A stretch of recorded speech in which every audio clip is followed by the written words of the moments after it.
बिस्मिल्लाहिर्रहमानिर्रहीम। My dear students, अस्सलाम वालेकुम। आज हम लेक्चर नंबर 4 में आपके साथ इंडिपेंडेंट और डिपेंडेंट इवेंट्स की बात करेंगे। जैसा कि प्रीवियस लेक्चर में मैंने आपसे बात की थी कि म्यूचुअली और नॉन म्यूचुअली के बारे में हमने बात की, और today's lecture we will discuss about independent events and dependent events.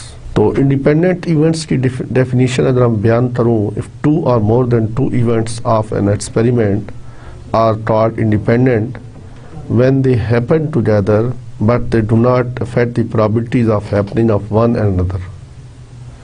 दो या दो से ज़ायद इवेंट्स अगर किसी एक्सपेरिमेंट में हम लिए जाएं, ठीक है, वो एट ए टाइम हैपन हो सके, but they do not affect the probabilities of happening of one another। So two events A and B, suppose we have two events A and B and they are called independent if their joint probability is equal to their multiplication of their marginal probabilities। यानी probability of A intersection B should be equal to probability of A into probability of B। This is a criteria for finding the two events to be and independent events। ठीक है, तो इसके अलावा हम dependent events हैं। Dependents are conditional events. Sometimes ये होता है second event will only happen when the first has already happened. If probability of A intersection B is not equal to probability of A into probability of B, then the events A and B are called dependent events. ठीक है, इसी तरह conditional और dependent को हम alternatively use करते हैं।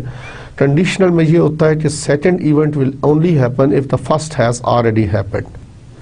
इसमें एग्जाम्पल अगर आपको दूं, suppose I have two bats, one bat contains white balls and other bat contains black balls.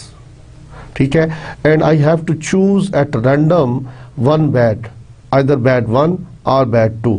अब आप बताएं कि probability that if a bat is chosen at random and ball is drawn out of it, what is the probability that it will be a black ball?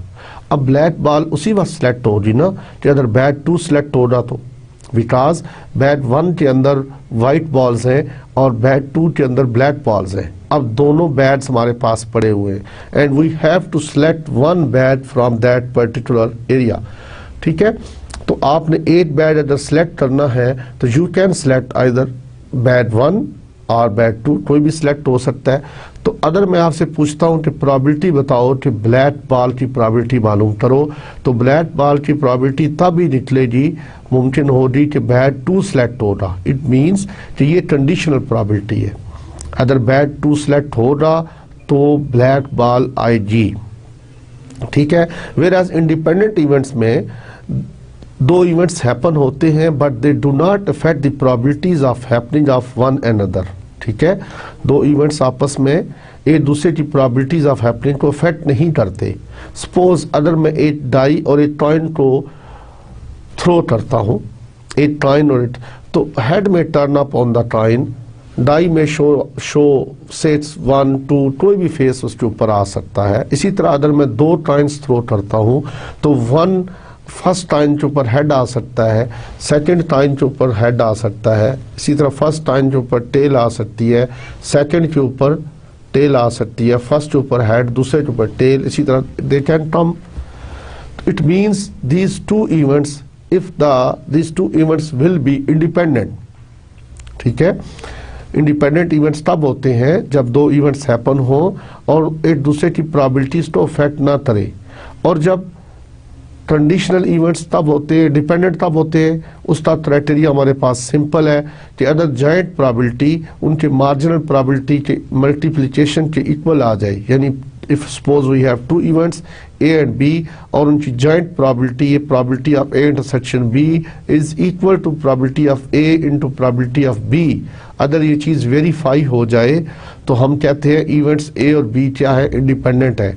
और अगर ये verify ना हो, if it does not come, ऐसा ना हो, तो फिर क्या होता है, देन दे आर डिपेंडेंट। ठीक है, और जब वर्ड डिपेंडेंट कहते हैं तो अब इसी के साथ हम डेफिनेशन को यूज करते हैं कंडीशनल इवेंट्स।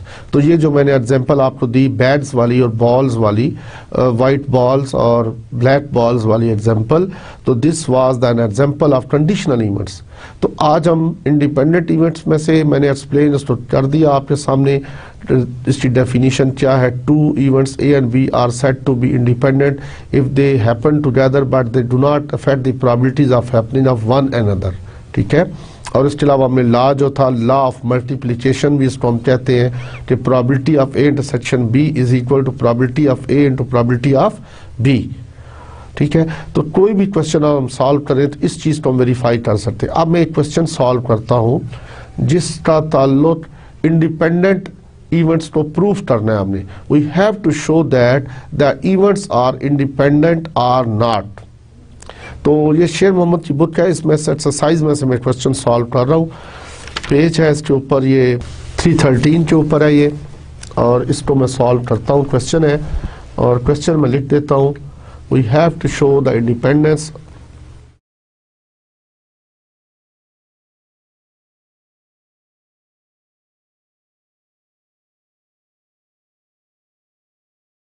क्वेश्चन ये, if two dice are thrown, अब उसने इवेंट्स को डिफाइन किए हुए यहां पर, if two dice are tossed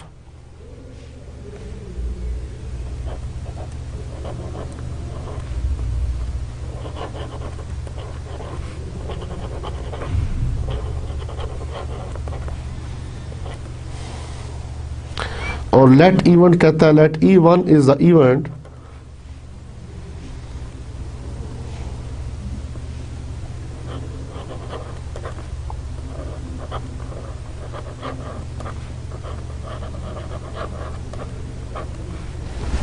that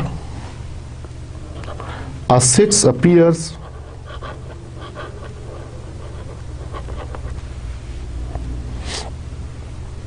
on at least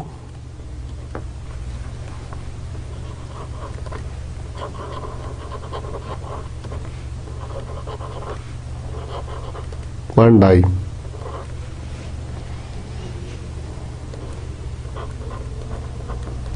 Or T2 is the event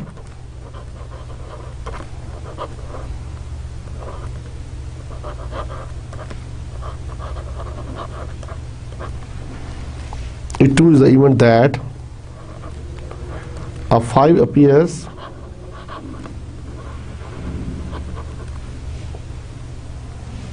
on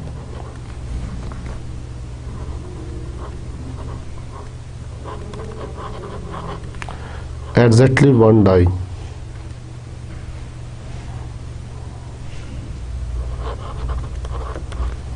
Or E3 is the event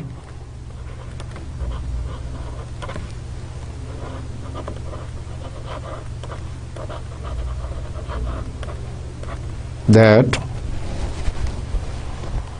same number appears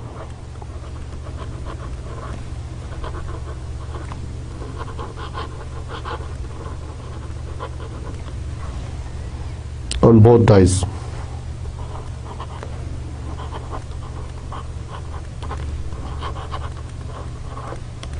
ठीक है,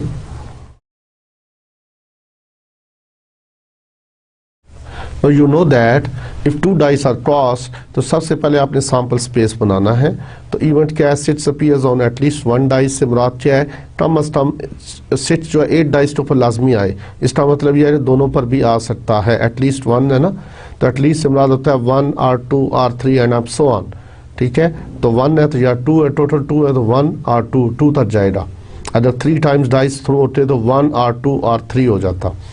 इसी तरह इवेंट E2 है that 5 appears on exactly one die, तो कम अज कम 8 के ऊपर 5 लाजमी आए। और E3 क्या है, कि same number appears on both dice. अब हमें मालूम ये करना है इसमें, we have to find that are these events independent, are these events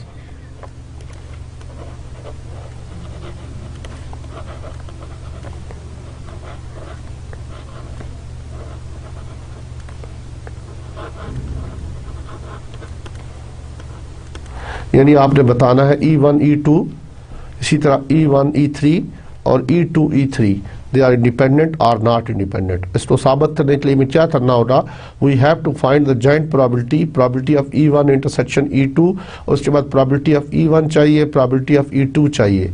उन दोनों को इक्वल अगर हो जाए तो हम वेरीफाई हो जाता है। तो इस मीन्स इंटरसेक्शन, अगर ये दोनों इंटरसेक्शन की प्रोबेबिलिटी मार्जिनल प्रोबेबिलिटी के मल्टीप्लिकेशन की इक्वल हो रही तो हम चाहिए E1 और E2 क्या है, इंडिपेंडेंट है। और अगर इक्वल ना हो तो it means they are not independent. तो सबसे पहले हमें, चूंकि क्वेश्चन है डाइस वाला, तो सबसे पहले हमें we have to show our sample space. तो सैंपल स्पेस जो ऑलरेडी हमने बनाया था लास्ट लेक्चर में भी, उसी को आपने बनाना है 1 3, ये 36 केसेस बनेंगे इसलिए कि 2 डाइस आर थ्रोन।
तो दीज आर 36 केसेस।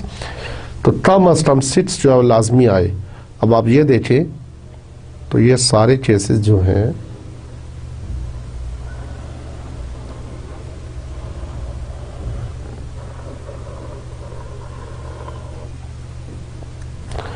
तो ये हमारा इवेंट क्या लाएगा, E1। एटलीस्ट वर्ड यूज हुआ है इसीलिए हमने 2 सिट्सेस भी काउंट कर लिए।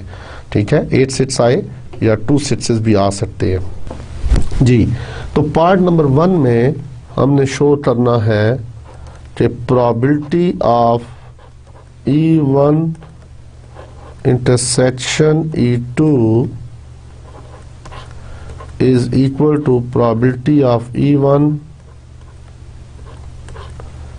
into probability of E2। तो this is our first equation.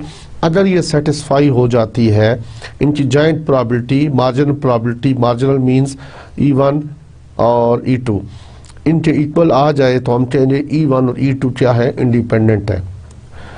तो E1 is the event that sits appears on at least 1 dice, तो ये सारे केसेस उसमें आएंगे। इसी तरह E2 इवेंट क्या है, 5 अपीयर्स ऑन एग्जैक्टली 1 डाइस, तो वो सारे केसेस जिसमें 5 आ रहा है और वो सारे केसेस में इसमें आ जाएंगे। ये आप देखें,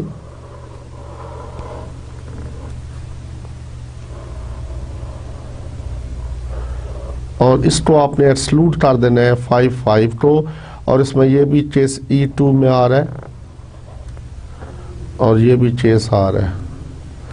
तो अगर मैं इसको लिखना चाहूँ, I can write E2 is equal to, I can write E2 15 25 35 4 5, फिर 5 4, 5 3, 5 2 और 5 1। ठीक है, इसके अलावा इसमें चेस आएंगे 5 6 एंड 6 5। तो 1 2 3 4 5 6 7 8 9 10। तो दीज आर द 10 केसेस जो E2 में आएंगे। ठीक है, और E3 में क्या है, सेम नंबर अपीयर्स। तो ये सारे सेम नंबर्स हैं, 3 3 4 4 5 5।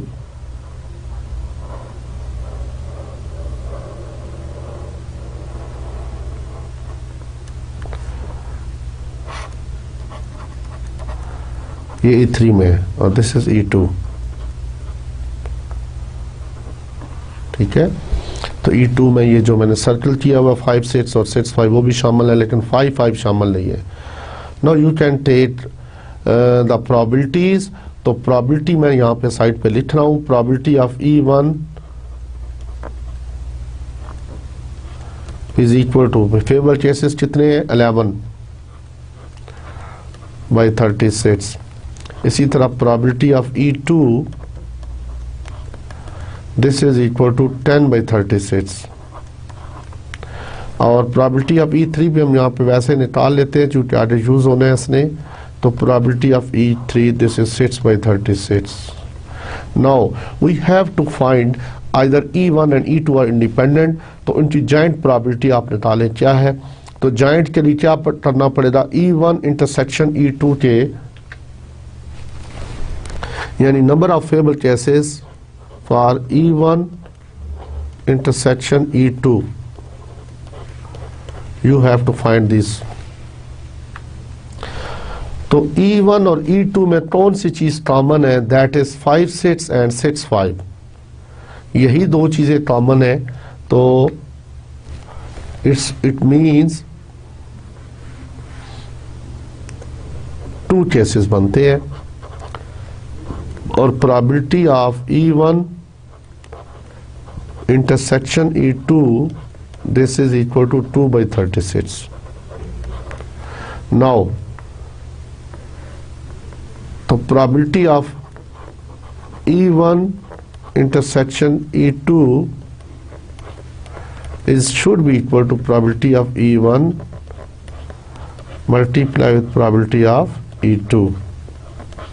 तो पुट करके देखें 2/36 और probability of E1 क्या थी, 11/36 11/36 और probability of E2 थी 10/36। ठीक है, तो दे आर नॉट इक्वल। ठीक है, they are not equal.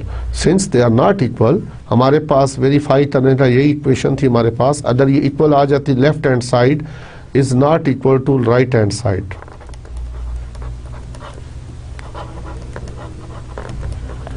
of that equation.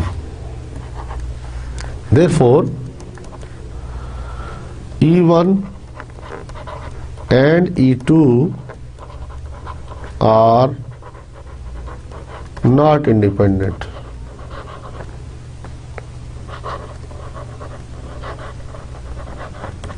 ठीक है, similarly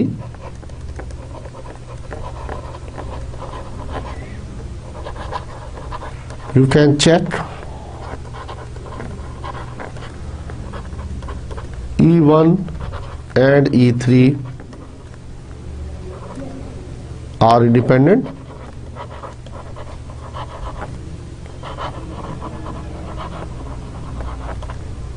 ठीक है, इसी तरह E2 and E3 are independent।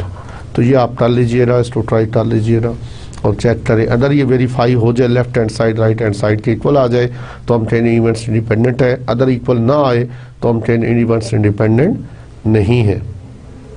ठीक है, अब हम एक क्वेश्चन की तरफ बढ़ते हैं, देखते हैं उसमें एक क्वेश्चन है, उसको आप सॉल्व करते हैं।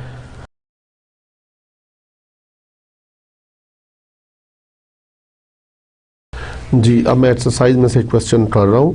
क्वेश्चन नंबर ये 8.41 है और पढ़ देता हूँ उसकी स्टेटमेंट।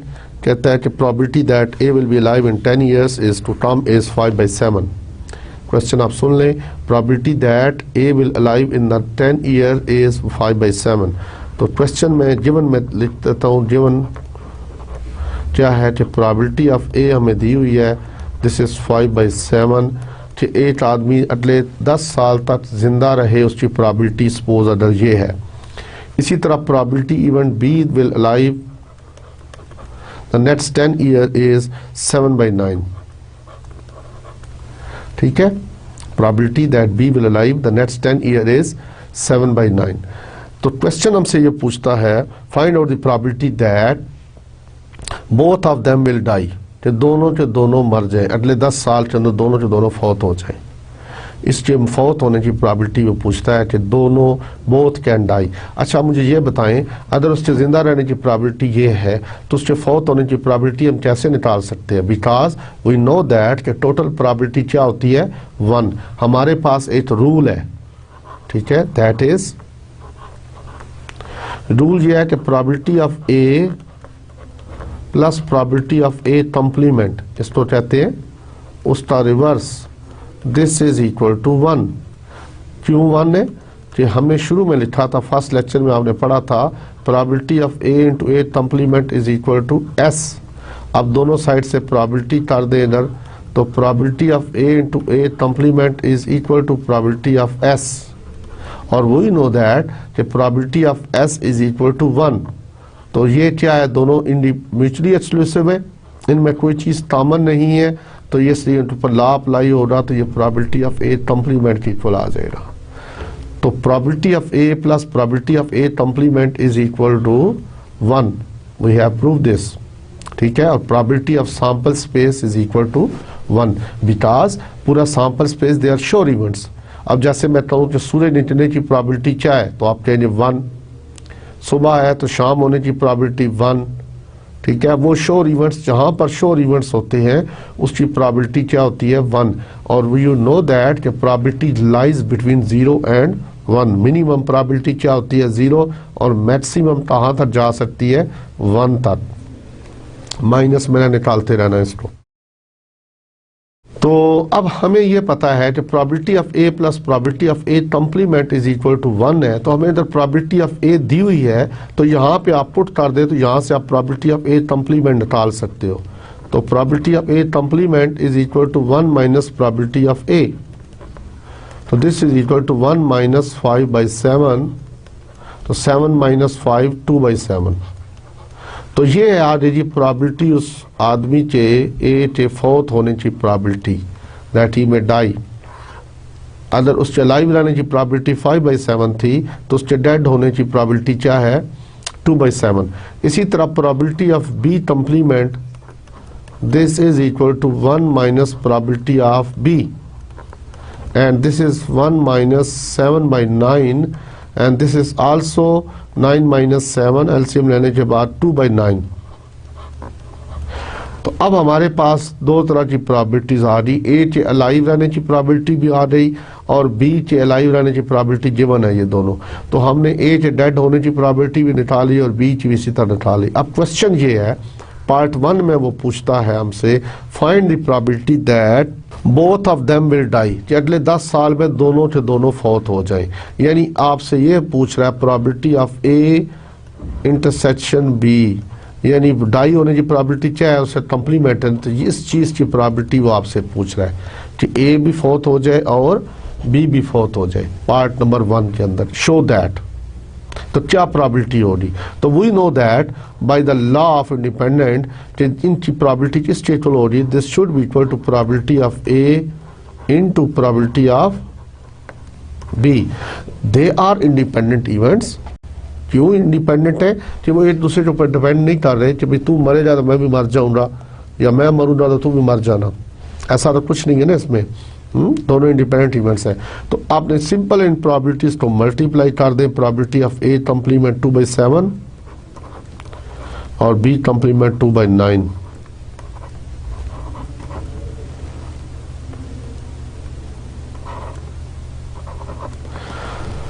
तो ये आ गई, ठीक है। स्टेज पर आ रही। अब पार्ट नंबर 2 में वो कहता है A will be alive and B will be dead. A alive और बी डेड।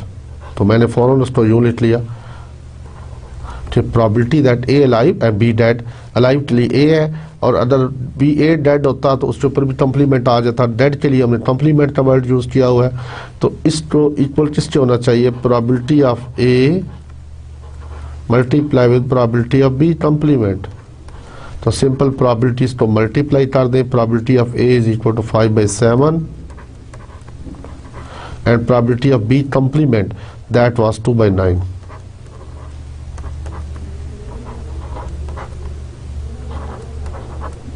ठीक है जी। पार्ट नंबर 3 में क्वेश्चन करता है आपसे। क्वेश्चन ये है B will be live and A will be dead. B alive, A dead. तो it should be equal to probability of B multiply with probability of A complement। ठीक है। तो probability of B क्या है 2/9, probability of B 7/9 और A complement क्या है 2/7।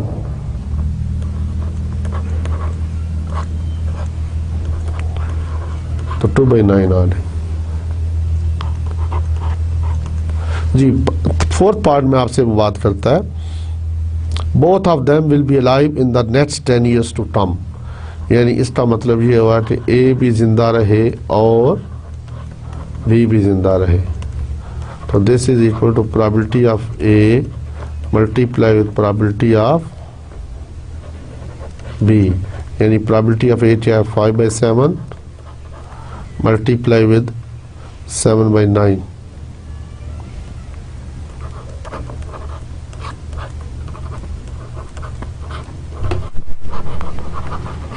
तो ये इसका आंसर आ गया इसमें।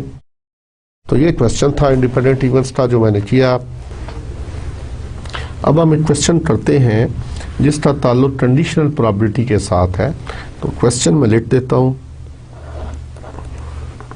क्वेश्चन ये है कि box contains there are 2 boxes A and B. Box A contains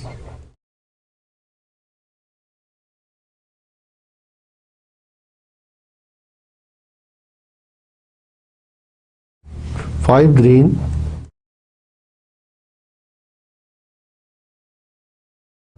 and 7 red balls। इसी तरह बॉक्स P है contains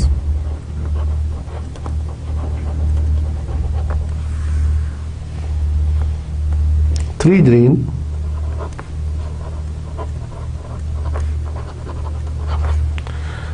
and 6 yellow balls।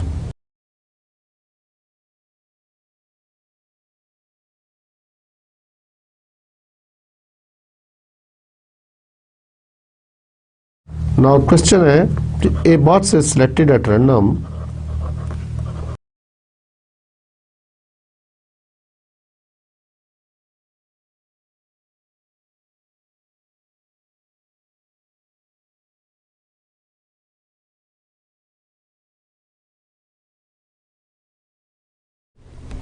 a box is selected at random and a ball is drawn from it।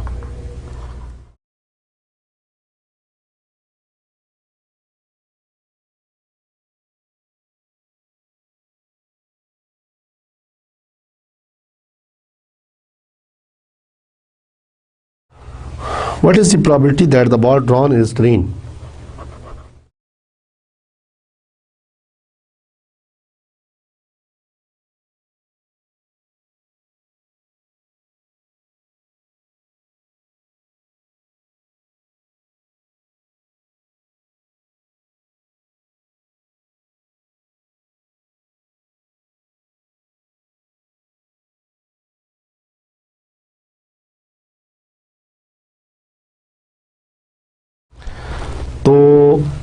अब question ये है कि there are two boxes A and B.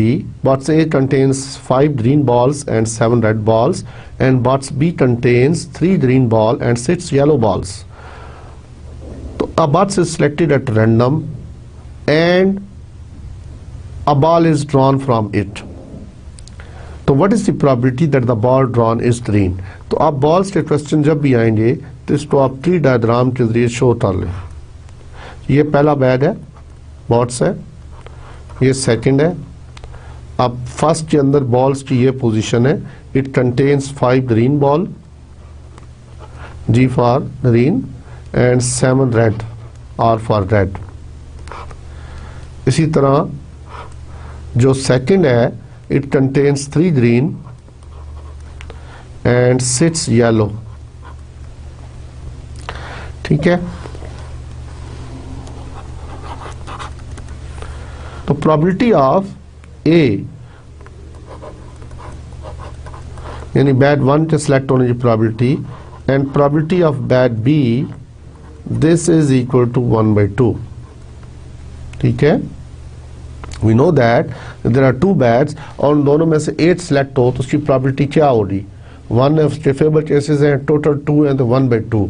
अब bat ए select हो तो उसकी प्रोबेबिलिटी क्या है? 1/2। इसी तरह बैट बी सिलेक्ट हो उसकी प्रोबेबिलिटी क्या है? 1/2। तो अब हमें मालूम करना है what is the probability that the ball drawn is green. तो लेट कर लें, let E with the event that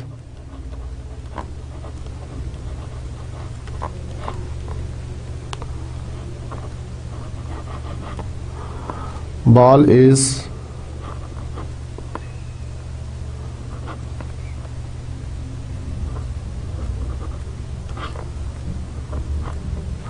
green।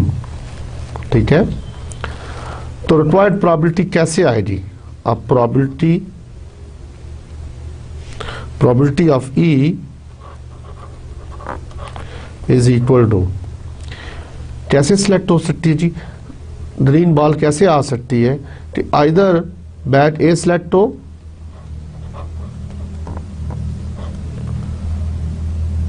और ग्रीन बॉल आए,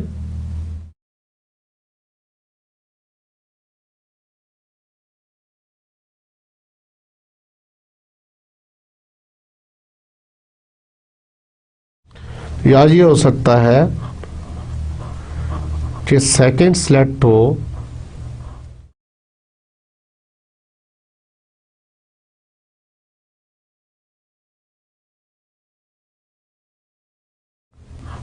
और ग्रीन बॉल आए।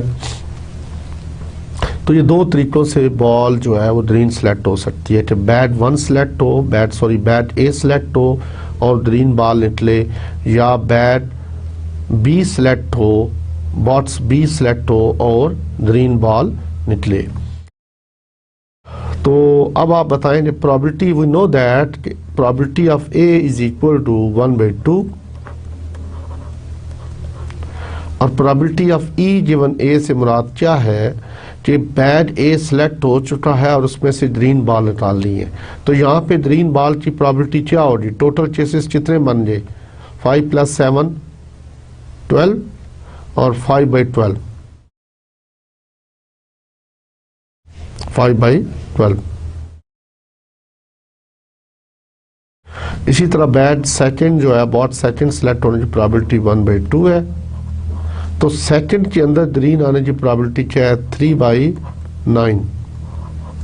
ठीक है, अब ये कंडीशनल प्रोबेबिलिटी यहाँ पे यूज हो रही कि second bat first bat select होगा या बैट ए सिलेक्ट होगा और उसमें से ग्रीन बॉल आएगी। यानी ग्रीन बॉल जो है वो डिपेंड कर रही है बैट्स के ऊपर, और बैट में से अगर वो सिलेक्ट हो रहा तो उसमें से ग्रीन बॉल निकल रही है। इसी तरह बैट बी सिलेक्ट हो रहा है तो उसमें से ग्रीन बॉल निकलने की प्रोबेबिलिटी। तो इसको आप देखें यहाँ पर सिंप्लीफाई कर लें।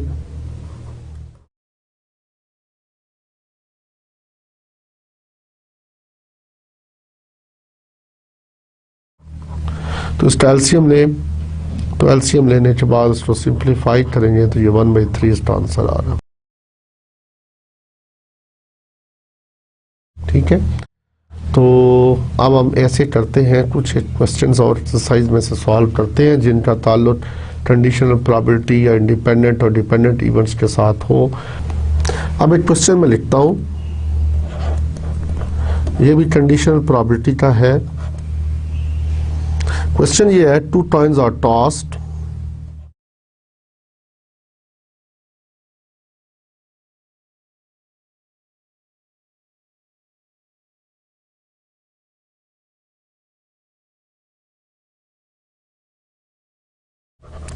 what is the conditional probability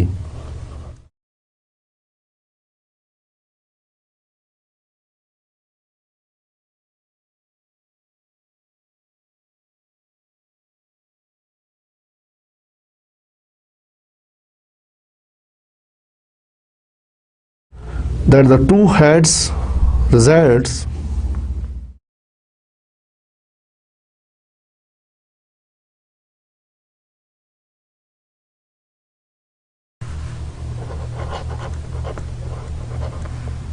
given that there is at least one head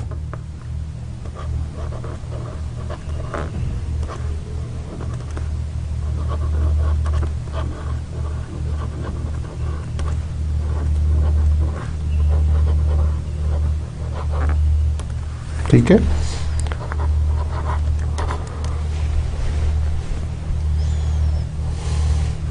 तो लेट हम करते हैं A represents the event that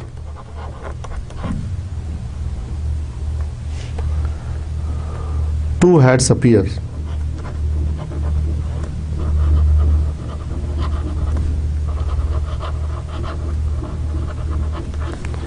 and B represents the event that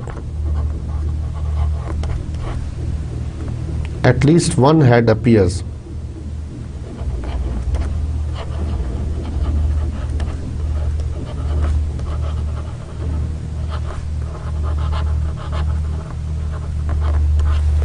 ठीक है, तो we have to find that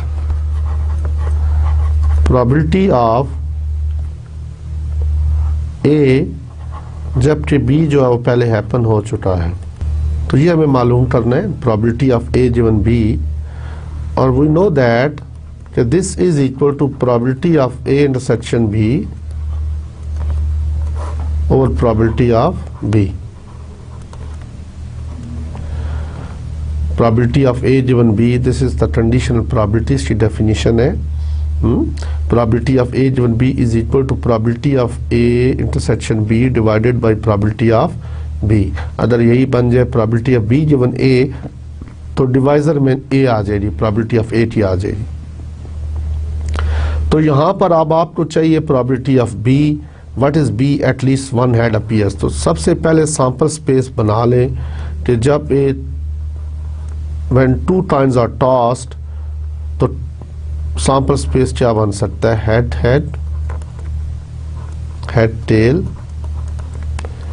and tail head, और इसमें tail tail। तो what is B, तो B क्या है, या पहले इसको A लिख लेते हैं। A में कौन से केसेस आते हैं, टू हेड्स अपीयर, तो ये केसेस इसमें आ जाते हैं। और B में कौन से केसेस आते हैं, एटलीस्ट वन हेड अपीयर, मतलब एक भी आ सकता है और दो भी आ सकता है, यानी H T T H और H H। तो ये at least to head, at least one head में आ जाए, वन हेड आ रहा है या दो भी आ सकते हैं। तो दीज आर द केसेस। अब आप देखें इसमें प्रोबेबिलिटी N ऑफ A क्या है, 1, और N ऑफ B क्या है, 3।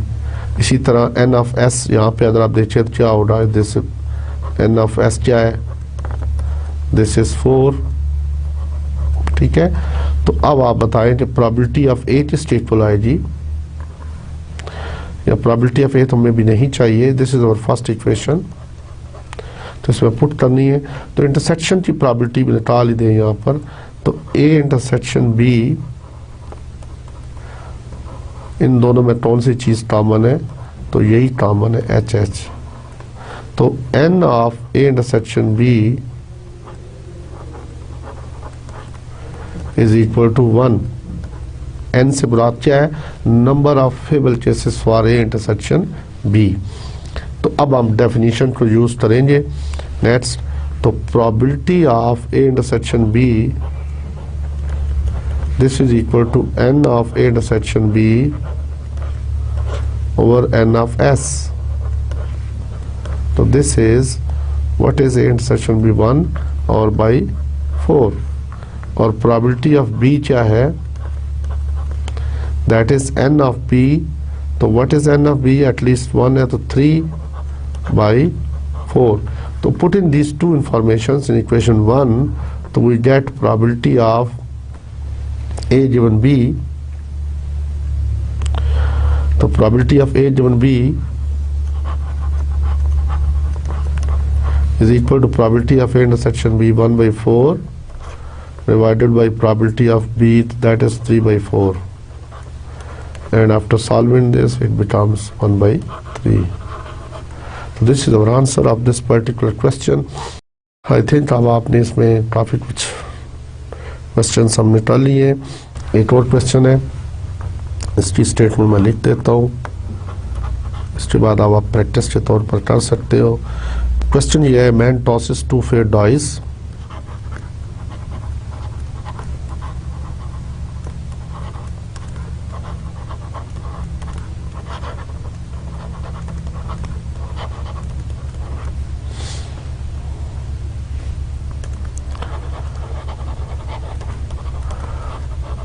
what is the probability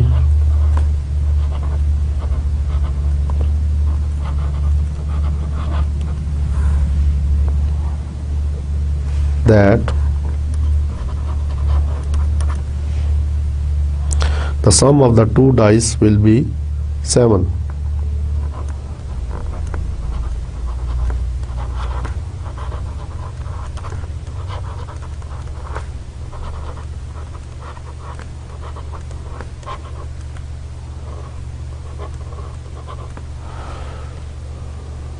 Given that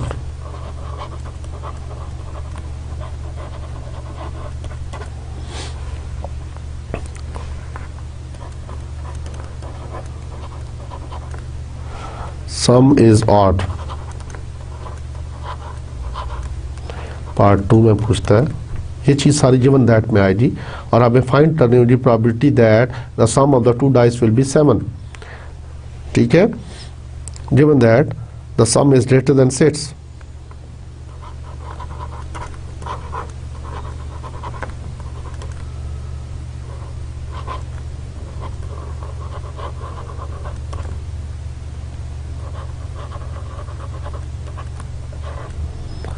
जी इसी तरह थर्ड पार्ट है, the two dice had the same numbers।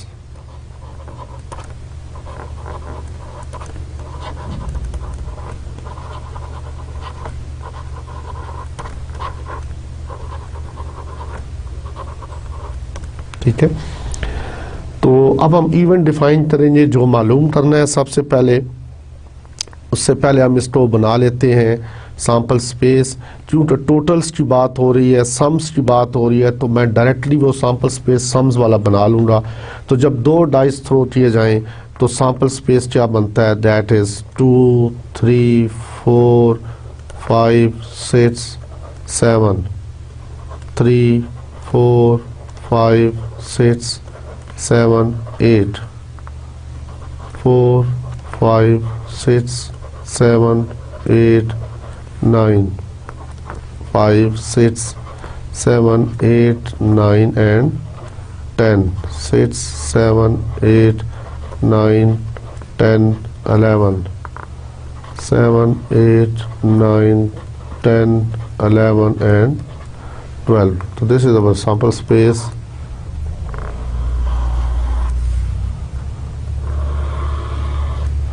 जो 2 डाइस को रोल किया जाए, तो अब हम इवेंट ए डिफाइन करते हैं। लेट ए जो है, let A be the event that, let किया हमने कि उसमें जो उसने कहा था the sum is 7.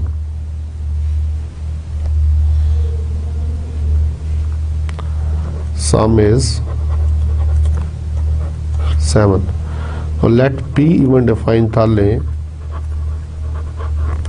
जो पार्ट 1 में उसने पूछा था, sum is greater than 6.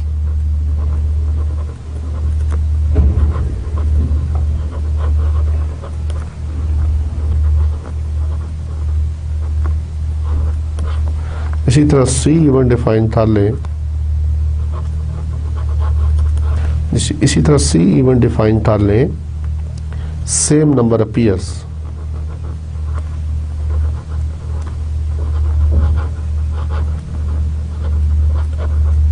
ठीक है. Now you have to find एक इवेंट P भी है, सम इज ऑड.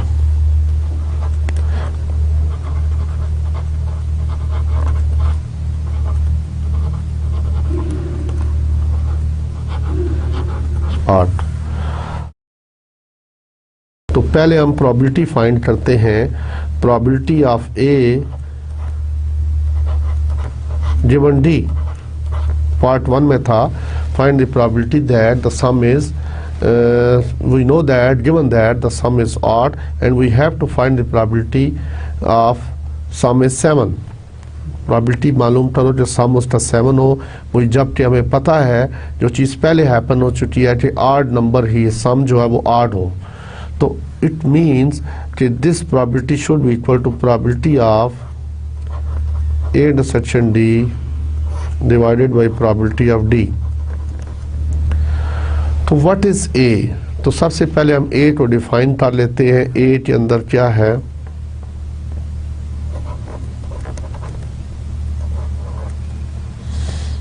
ए में क्या आ सकता है? सम इज 7. तो सारे केसेस, तो ये सारे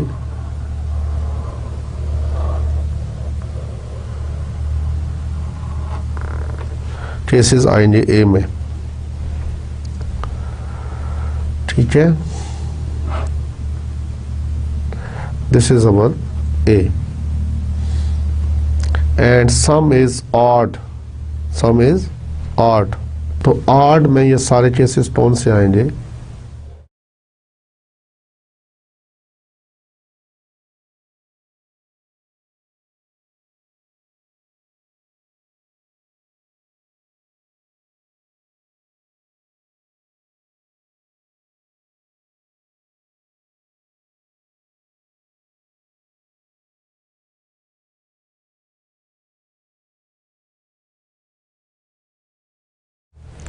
तो ये सारे केसेस जो होंगे ये डी में आएंगे.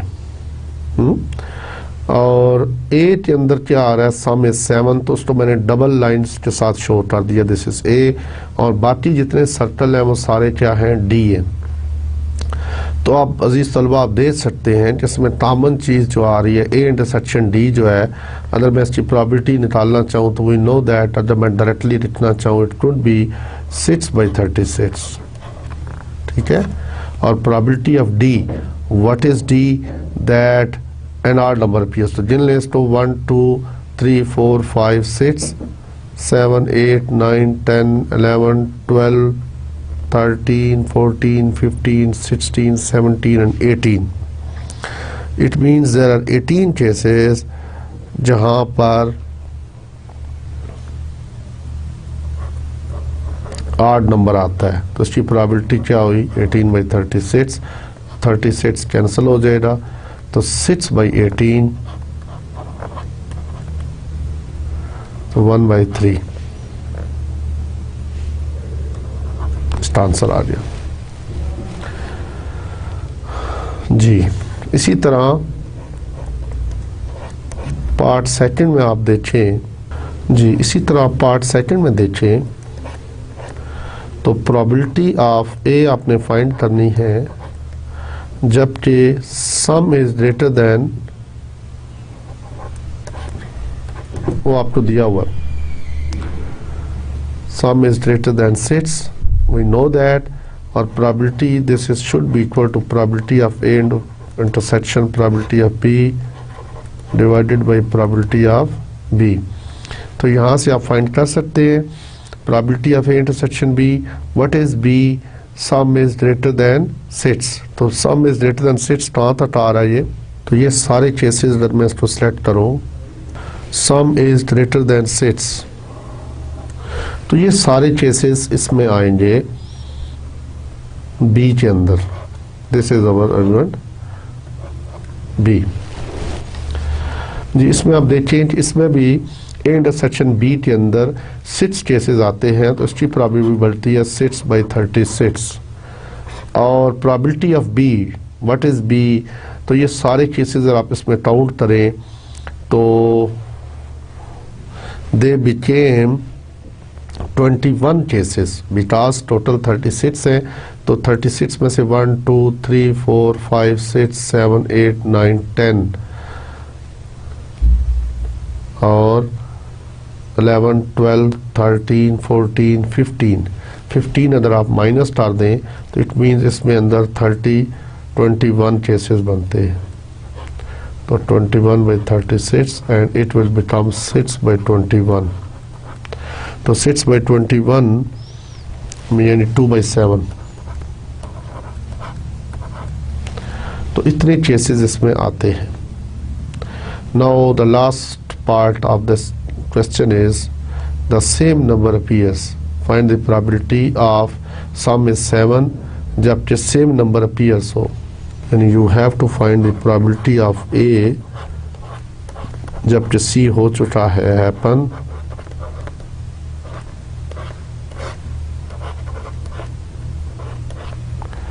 तो what is C? C is the same number appears और A क्या है? A उसके अंदर जो है वो, यदि सी के अंदर सेम नंबर अपीयर्स 1 1 2 2 3 3 4 4 5 5 एंड 6 6, जबकि ए क्या है? सम इज 7। तो सम इज 7, इसमें आप देखिए अगर आपके अंदर तो कोई ऐसा केस नहीं है जो उसमें दोनों में इंटरसेक्शन एग्जिस्ट करता हो।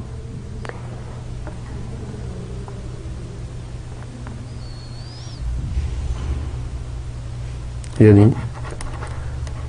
ए के अंदर क्या था? 1 6 2 5 3 4 4 3 5 2 6 1। अब आपके सामने है ये ए और सी दोनों इवेंट्स डिफाइन किए हुए हैं। ए और सी में देखें थे ए क्या है? ए में 1 से सम इज 7, तो सम इज 7 के जो केसेस थे वो सारे लिख दिए गए। सी क्या है? Same number appears on both the dice, और तो उसके भी 1 1 2 2 3 थे। अब आप देखिए ए इंटरसेक्शन सी क्या होगा? This is equal to 5 null set, ठीक है। और probability of A intersection C this is equal to 0। तो इट मीन्स इसकी प्रोबेबिलिटी क्या है? 0 है। तो probability of A given C this is equal to 0, ठीक है। तो यहाँ पे आप इस लेक्चर को मैं ख़त्म करता हूँ। मैंने कुछ क्वेश्चंस इंडिपेंडेंट इवेंट्स के लिए और कुछ डिपेंडेंट इवेंट्स या कंडीशनल इवेंट्स के लिए। तो आज के लेक्चर के अंदर हमने टाइप्स ऑफ इवेंट को तफसील से किया, और इसमें जो प्रीवियस लेक्चर था उसमें हमने म्यूचुअली एक्सक्लूसिव और नॉन म्यूचुअली एक्सक्लूसिव इवेंट्स को डिस्कस किया था। म्यूचुअली क्या होते हैं? जब दो इवेंट्स के दरमियान कोई चीज़ कॉमन ना हो और जब उनमें इंटरसेक्शन एग्जिस्ट करता हो तो वो नॉन म्यूचुअली एक्सक्लूसिव केस बन जाते हैं। इसी तरह इंडिपेंडेंट इवेंट्स क्या होते हैं? 2 or more events are independent when they happen together but they do not affect the probabilities of happening of one another, ठीक है।